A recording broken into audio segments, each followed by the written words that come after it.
Shooting it raw? Yes. Shooting it raw. This is so funny. Okay. This is great. Let me dive in. Okay, so here is the image is essentially, say the top fifth of the image is sort of the Hong Kong trees overlooking, and the bottom 4/5 of the image is just water. So is that the canal by with Shatin? Yeah.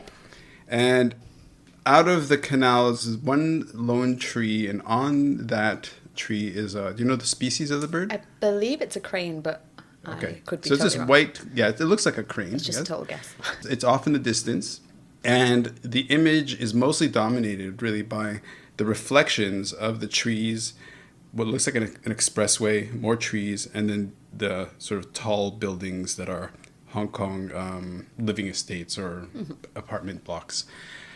So why this? Did you get the other image that I sent as well? Yes. Yeah. So what happened here was, it's a funny story, and I had permission to tell it. So me and my husband were walking down the canal, and we see this crane on the thing, and he was like, "Oh my God, it's so beautiful. Okay, I'm going to take a picture." And he took a photograph that was so terrible. Like, do you see it? Did you? I'll include okay, it. sure. I'll include Okay, it. sure. It was just a terrible photo. Like, he just, it was so grey and miserable, and he got, just the angle was so wrong. And yeah, the listeners can see Not it. that you're a harsh critic. And or anything. like, it's like, I have permission. I live with him. I can humiliate him without him in the room. Sure. Yeah, go ahead. Well, it was just such a terrible photo. And I was like, right, stop. Okay. So I just got my phone out and just moved slightly to the left and just took it and angled it and, kind of, and I created this image, which, has all this lush green and, it's kind of, the crane is quite centered. This is our home as well. Mm-hmm. And just what I consider to be quite a nice image, but the contrast between his photograph and mine really kind of highlighted that.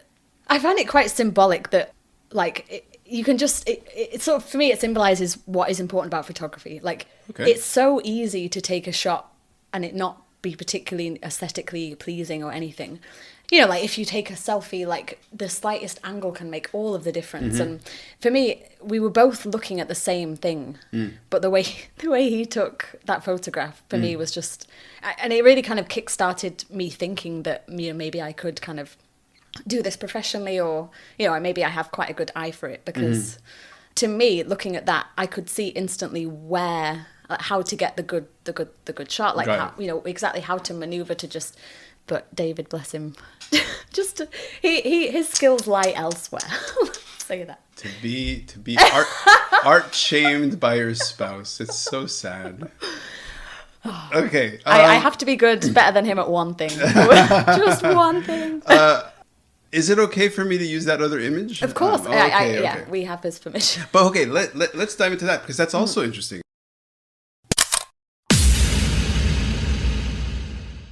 Have you ever had any formal training in aesthetics, in photography? No, nothing. So self-taught? Mm-hmm. Yeah. Okay.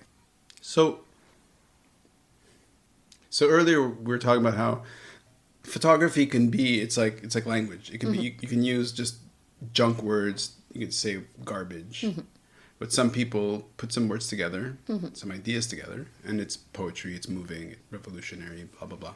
So how do you tie that in terms of that you're both standing there, you're both looking at the same thing, and you're both reacting, but you have certain skills that make you a little bit better at expressing or capturing or whatever? I don't even know whether it's skills, really. I mean, I think it's more of a mindset, because we were both seeing with our eyes, it looked beautiful, but for him, I guess he just, I feel like he isn't as conscious of how to capture sort of, he sort of, it sounds awful. He also almost doesn't really. Let's separate it from, let's separate him from as a type, as a kind of and you as a type. So, so it's not really about the personal, but it's more about if you're talking about types, separating groups of people and how they think and see and all this stuff, how could you frame that? He's very mathematical, scientific, and yeah, I'm more sort of creative and personable, that sort of thing. Okay. So is it opposites? For sure. Oh, yeah, It is? 100%. Yeah. We have nothing in common.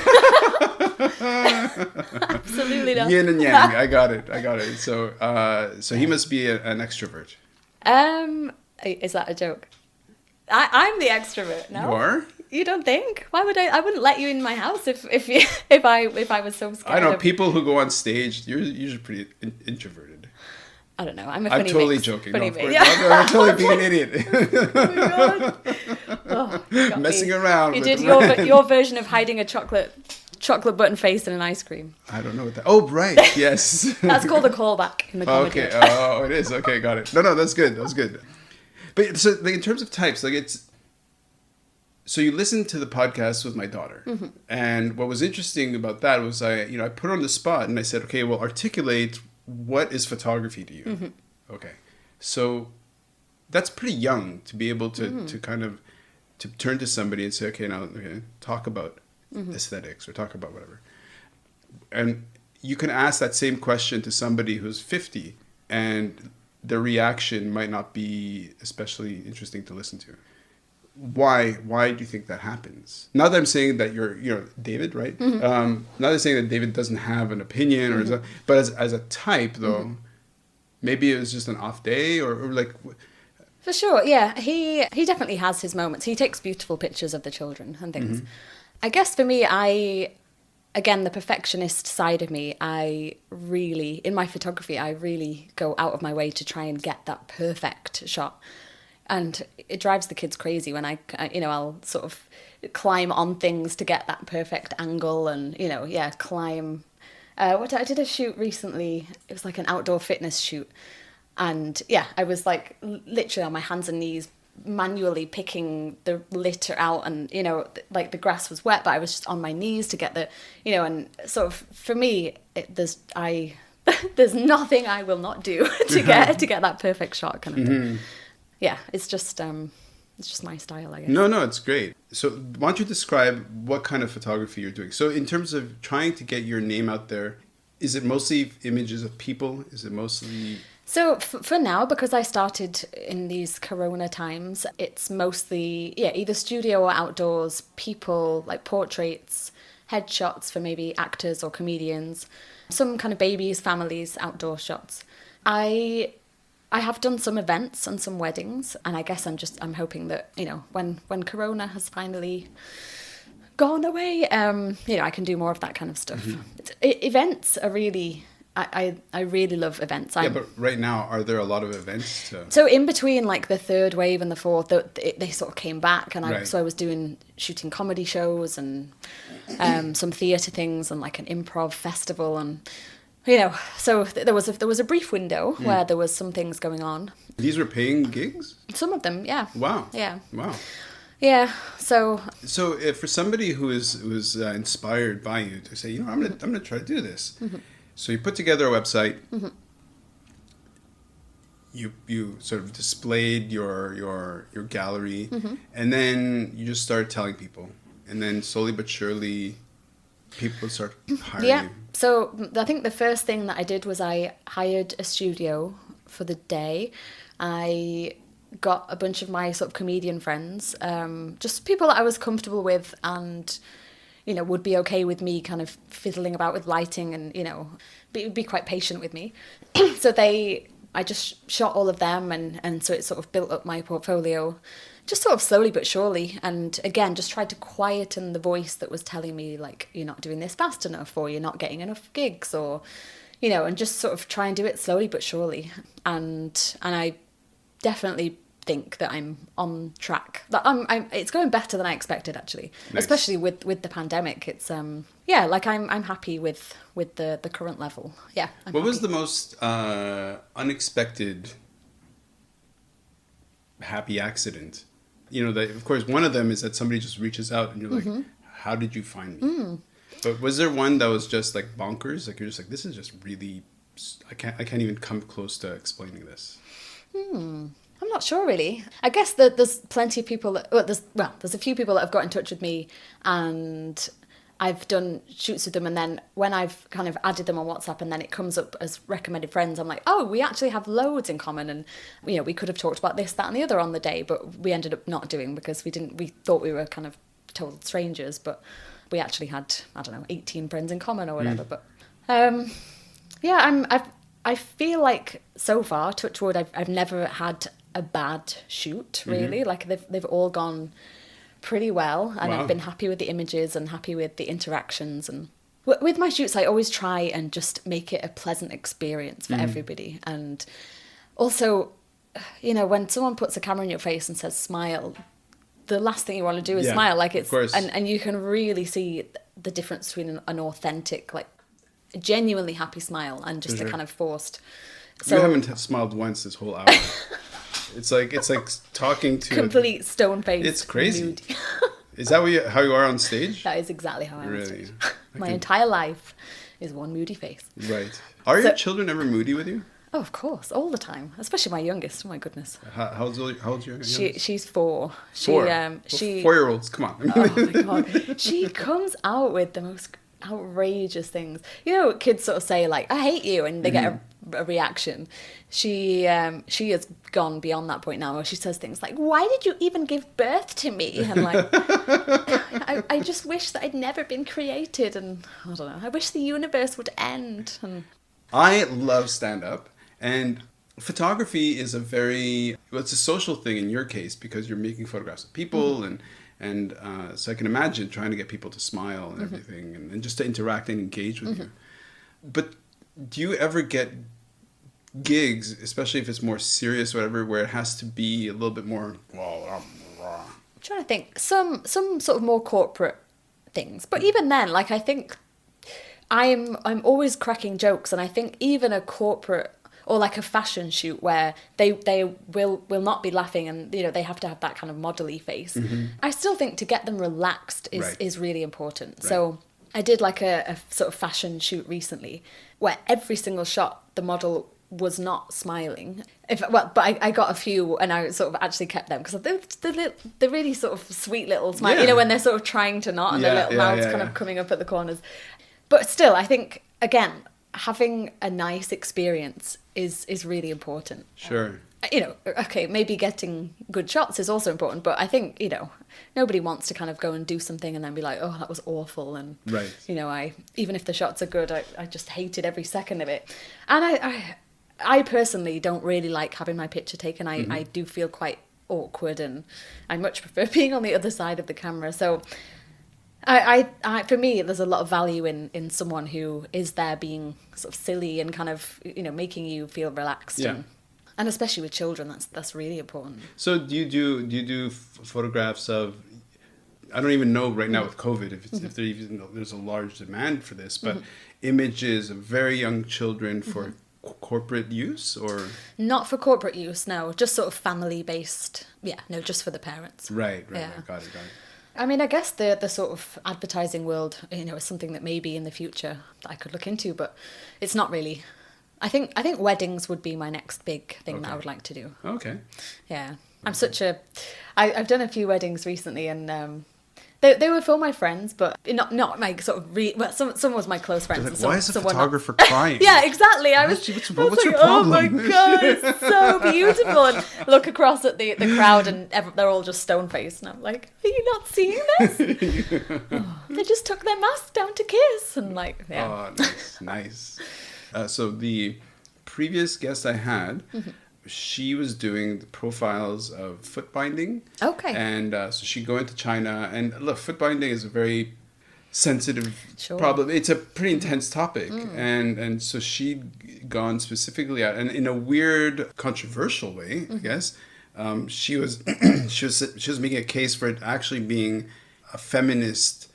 There's a feminist pillar within that, even though when you listen to it from the outside, you look at it from the outside, it's also kind of abhorrent or whatever you want to call it. And I can understand why she would think and feel that way, and how that's also legitimate. But one of the advice that she got was, you're doing all these projects, but you have to focus. So you your journey as a photographer has brought you, to doing these things. You think I'd like to do weddings, and do you feel there's an audacious end or goal you would like to reach where after you put away, you've cleared certain milestones, you're like, okay, now I can do the big thing. So do you have? I suppose for me, possibly weddings would be the end point, because for me, because I'm so crazy about weddings, I know all of the little traditions and everything. I know, and obviously when I was getting married, I planned everything. I did all of the little details and spent like 2 years planning, or something crazy. Oh wow. And so I know how much work goes into all of those little details, and how important it is to, it's one day, but you need to capture every little thing. So for me, I was always, especially kind of big weddings, I would be sort of careful to make sure that I was up to the right standard. Like I wouldn't want to go and not do a good job. So for me, that would sort of be the end goal. On the spectrum of things, I have done a few weddings when I was doing when I was paid for the photography, and that was probably one of my least. Because making people happy as in customer service and whatever, for sure, you're there at such an important time, and if you screw up, everybody's going to remember and look at you like. Sure. But I think it's actually, if you take it down and you think about it, that could be an extremely high intensity project, yes, right? For sure. So you want to go right into the eye of the Eventually. I feel like that would be my kind of end. Like at some point that's where I would like to be. For now, I really enjoy sort of small events and little shows, and kind of just sort of I just really love people, to be honest. And so for me, interacting with people on a big scale or a little scale or any kind of is just really lovely for me. You're saying this, and what you say and what I see are perfectly in alignment. Like, you clearly love people, and you clearly, somebody who thinks about it says, okay, of all the things you're kind of drawn to, of all of the things you could be drawn to, it's like, I want to be there when a couple is at both simultaneously the happiest and the most freaked out and then stressed out, and you're just, you have to love people to just say, I'm gonna dive right in there. Yeah. Wow. Okay. Yeah. Well, look, Asher, thank you very much. I hope so many people listen to this, and again, if you want to feel good because you're feeling sad, check out the first photograph.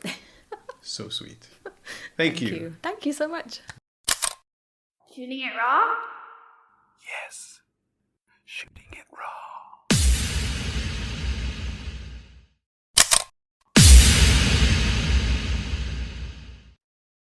So, is life really a gift? Really?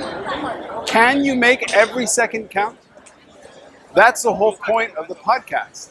So, if you like what you've seen and you're inspired, because that really is my mission, then please give it a like, subscribe, and share. Shooting it raw? Yes. Shooting it raw.